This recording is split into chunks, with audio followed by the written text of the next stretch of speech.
Okay, so this video will review how to simplify radical expressions. Remember, the goal in simplifying radical expressions is to find the biggest perfect square factor that we can divide into our radical. So in this case of root 96, square root of 96, I can break that down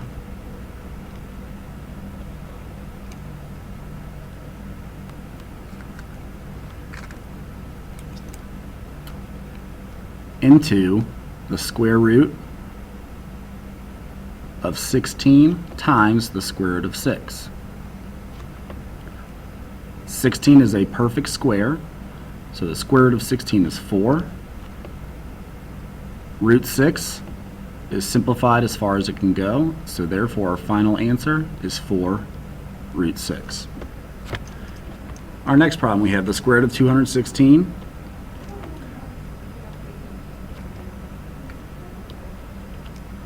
in which our biggest perfect square factor of 216 is 36, and 36 times 6 would equal 216. So the square root of 36 is 6. Again, root 6, like our first example here, is simplified as far as it can go. So our final answer is 6 times root 6, or simply 6 root 6. The square root of 45 can be broken down into root 9 times root 5. So again, 9 is a perfect square because the square root of 9 is 3. So I have 3 times root 5. 5 is not a perfect square, cannot be broken down any further. So my final answer is 3 root 5. Okay, in our next two problems, only difference is that there's a number multiplying our radical out front. Our goal is still going to be to simplify our radical first. So we're looking for biggest perfect square that can go into 96 that can be divided into it. In this case, again, is 16. Root 16 times root 6 would equal my 96 again. I'm going to bring this 10 that's out front, that's multiplying our radical, and just write down. I'm going to simplify the square root of 16 because it's a perfect square. I can say that that is 4. Rewrite this. Because the 10 and the 4 do not have a square root sign, so these are not radicals, we can multiply those. 10 times 4 would be 40. So my simplified answer would be 40 times root 6, or 40 root 6. 9 root 245. Again, we're going to look for the biggest perfect square factor of 245. And that would be 49. 49 times 5 is 245. So I can break that down to root 49 times root 5. I'm going to bring the 9 down. Simplify root 49 to 7. So I have 9 times 7 times root 5. These are not radicals, therefore we can multiply them. Simplify it one step further. 9 times 7 is 63 times root 5, or 63 root 5. Okay, next we're going to look at multiplying radicals. We can multiply two radicals with one another. In this case, we have root 2 times root 14. 2 times 14 is 28. So now we have combined it to one radical, so root 28. We're going to use the same exact concepts from the previous slides and try to simplify this further. We're looking for a perfect square, the biggest perfect square factor of 28, in this case, 4. So the square root of 4 times the square root of 7 would equal root 28. Root 4, square root of 4 is 2 times root 7, or 2 root 7. Next example, we have root 6 times root 8. I'm going to multiply these two to make a single radical, which in this case is the square root of 48.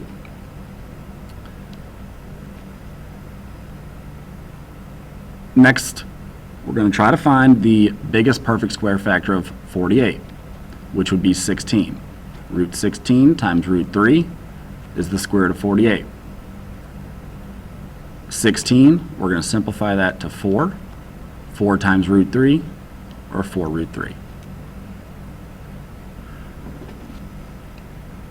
Now we have simplifying radicals with variables. And there's not much difference between these types of problems and the previous problems that we just completed. The only thing that is different is obviously the fact that we have variables involved. So what I like to do is just kind of break these up into little mini problems with the radicals. I'm going to say that this is root 90 times root x to the third times root y to the fourth times root z to the fifth. I'm going to look at simplifying these each individually. So the biggest perfect square factor of 90 is 16. So 16 times 5, root 16 times root 5 is root 90.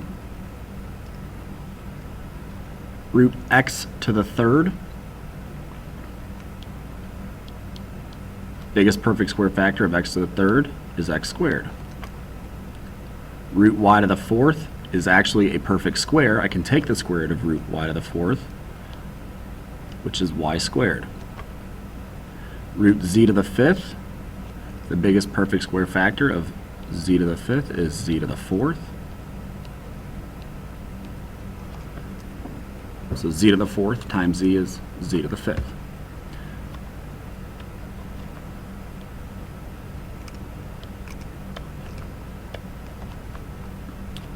So now let's just keep simplifying here. 16, the square root of 16 is 4. So I have 4 times root 5, so root 5 is done. The square root of x squared is x. Root x is done. We have y squared. The square root of z to the fourth is z squared. And root z is done.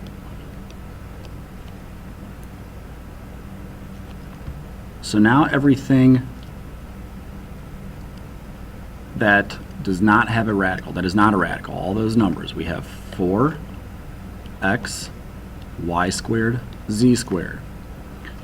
I'm going to simplify those and say that is 4x, y, z squared. Excuse me, 4x, y squared, z squared. 4x, y squared, z squared. All the factors containing a radical, root 5, root x, root z, go underneath together.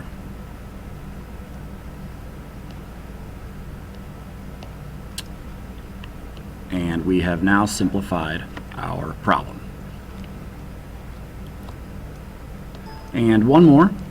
Again, when dealing with radicals and variables, let's make these into a couple mini problems here. We have root 32 times root r squared times root k to the fourth times root t to the fifth. Okay, a simple little trick when taking the square root of a variable that has an even exponent would be to just cut that exponent in half. So let's start with root 32. Again, perfect square factor. Root 16. Since this is an even exponent, the square root of it would just be to cut it in half. So that would be r to the first, or just r. So that is a perfect square. Same goes for root k to the fourth, because k to the fourth is k squared times k squared. So the square root of root k to the fourth is k squared. Now root t to the fifth is not a perfect square because our exponent is an odd number, it's 5. So I need to break that down a little bit further and find that perfect square factor. In this case, it's t to the fourth. So when dealing with an odd exponent, the perfect square factor of it is just going to be one number lower. So the perfect square factor of t to the fifth is t to the fourth, and then I times it by the root t. Okay, we're going to simplify a little bit further here. Square root of 16 is 4. Root 2 is done. I have times r times k squared. Square root of t to the 4th is t squared. And then I have root t. Now we're going to put it all together.